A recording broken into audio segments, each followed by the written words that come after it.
क्या बात है जनाब, क्या बात है। ये बात है, अभी मैं आपको बता नहीं सकता यार, ये रोड में कितना एंजॉय कर रहा हूँ। कितना खूबसूरत सड़क है यार। मेरा दिल करता है मैं यहाँ पर रुक जाऊँ, कुछ तस्वीरें खींचूं, कुछ वीडियोस बनाऊं, लेकिन आप देख सकते हैं कोई जगह नहीं है रुकने के लिए।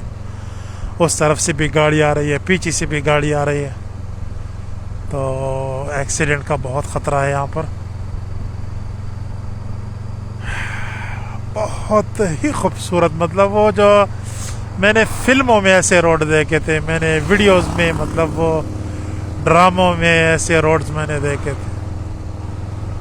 आज अल्लाह का शुक्र है कि मैं खुद अपने शिरदल समेत इसके ऊपर राइड कर रहा हूँ। अभी सब कुछ 4K में रिकॉर्ड हो रहा है, मैं बार बार कैमरा बंद कर रहा हूँ, वरना ये जो जगह है ना, यहाँ पर कैमरा बंद नहीं करना चाहिए, यहाँ पर मुसलसल रिकॉर्डिंग करनी चाहिए। कुछ दोस्त ये कमेंट भी करते हैं, या भाई आप वीडियो काट देते हो। भाई साहब मजबूरी है, ना काटे तो एक एक वीडियो 300 GB में चली जाएगी, 400 500 GB का हो जाएगा।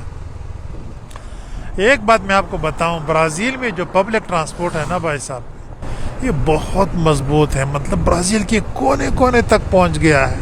छोटी सी भी जगह है, अगर कोई छोटी सी भी गांव है ना, वहां पर भी यहाँ का जो है बस सिस्टम पहुंच गया है, गवर्नमेंट ने बस वहां पर पहुंचाए हैं। अभी 31 किलोमीटर बाकी है ये रोड, 31 किलोमीटर बाद हम अपनी मंजिल तक पहुंच जाएंगे इंशाअल्लाह। सूरज भी गुरूब होने वाला है।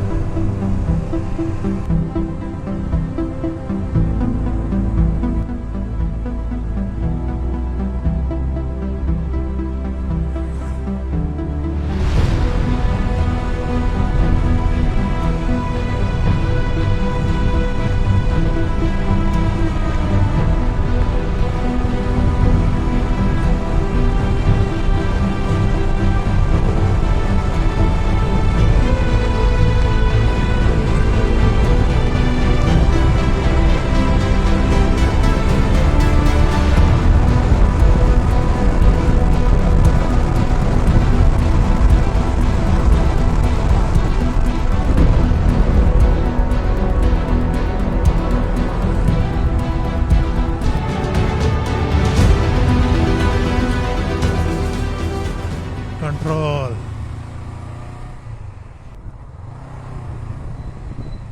मेरे जितने भी राइडर दोस्त हैं, मैं उनको एक चीज़ बताना चाहता हूं कि इस तरह बस के पीछे कभी भी सफ़र ना कीजिए। अभी ये बस मुझसे आके जा रहा है ना, तो इसके साथ क्लोज सफ़र कभी भी ना कीजिए। लेकिन फिर भी अगर मजबूरी है ना, तो कम से कम सेंटर में बिल्कुल ना जाइए, या तो इस लाइट के पीछे जाइए, ये जो लेफ़्ट है ये बेस्ट है, और या ये राइट, ये जो लाइट है इसकी पीछे जाइए। जो पहिया जहाँ पर जा रहा है ना, तो ओ तेरे, ये तो रुक गया यार।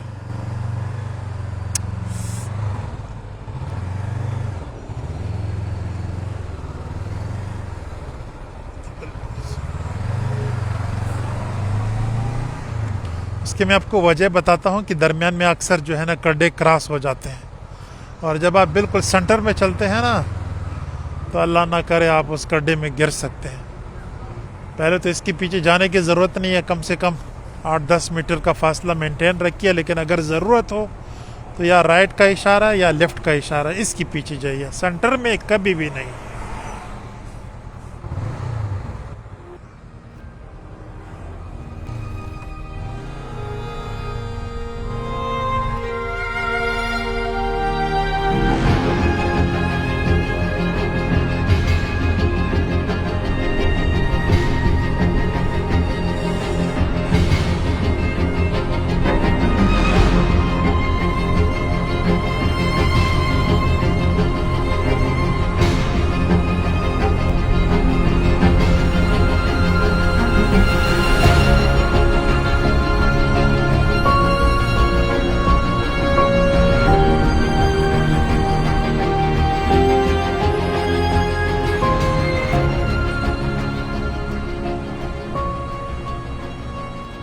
भाई साहब हम अपने मंजिल पहुंच गए और भाई साहब आप देख सकते हैं क्या नज़ारा है यहाँ से यार।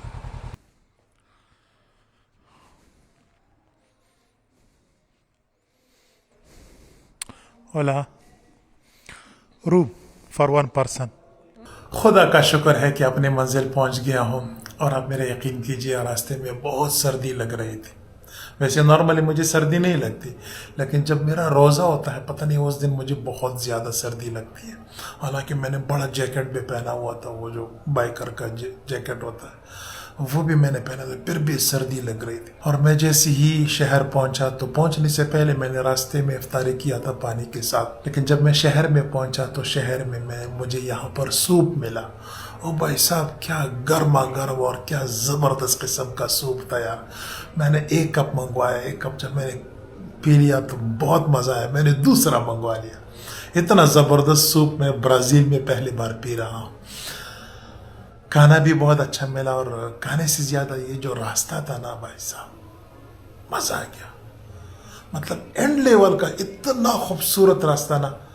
अभी जो कुछ आपने देखा ये तो सिर्फ एक झलक है। मतलब तकरीबन 6-7 घंटे मैंने राइड किया, 6-7 घंटों में आपने तकरीबन 10-15 मिनट देखा। मैंने क्या क्या देखा होगा आप इमेजिन भी नहीं कर सकते। बहरहाल मज़ा बहुत आया। और इस वीडियो को मैं यहाँ पर ख़त्म करना चाहता हूँ क्योंकि वीडियो काफ़ी लंबी हो चुकी है और मैं शहर पहुँच गया हूँ। जो मैंने आपको वीडियो के स्टार्ट में वादा किया था वो मैं आपको अभी नहीं दिखा सकता क्योंकि अभी रात हो चुकी है, वीडियो लंबी हो चुकी है। तो ऐसा करते हैं इस वीडियो को यहाँ पर ख़त्म करते हैं और नेक्स्ट वीडियो में फुल वीडियो इस शहर को डेडिकेट करता हूँ। तो इंशाल्लाह नेक्स्ट वीडियो में मैं आपको ये पूरा शहर दिखाने वाला हूँ। खाना मैंने वहाँ पर खाया तकरीबन $13 का और ये कमरा मुझे मिला है तकरीबन $21 का। और जैसे कि मैं आपको बता चुका हूँ कि भाई साहब ब्राज़ील में जो बड़े शहर होते हैं वो सस्ते होते हैं, खाना भी सस्ता मिलता है, रिहाइश भी सस्ती मिलती है। लेकिन जैसे ही आप आउट ऑफ सिटी जाते हैं, छोटे शहरों में जाते हैं, वहाँ पर खाना भी महंगा मिलता है और रिहाइश भी महंगे मिलती है। तो आज भी मुझे यहाँ पर रिहाइश महंगी मिली। बहरहाल आप इस वीडियो को शेयर कीजिए और बहुत शुक्रिया, थैंक यू सो मच कि आपने इस वीडियो को यहाँ तक देखा। अगर आपको मेरी मेहनत नज़र आ रही है तो प्लीज़ इसको 4-5 दोस्तों तक शेयर कीजिए और मुझे अपने दुआ में याद रखिए। तब तक के लिए अल्लाह हाफिज़।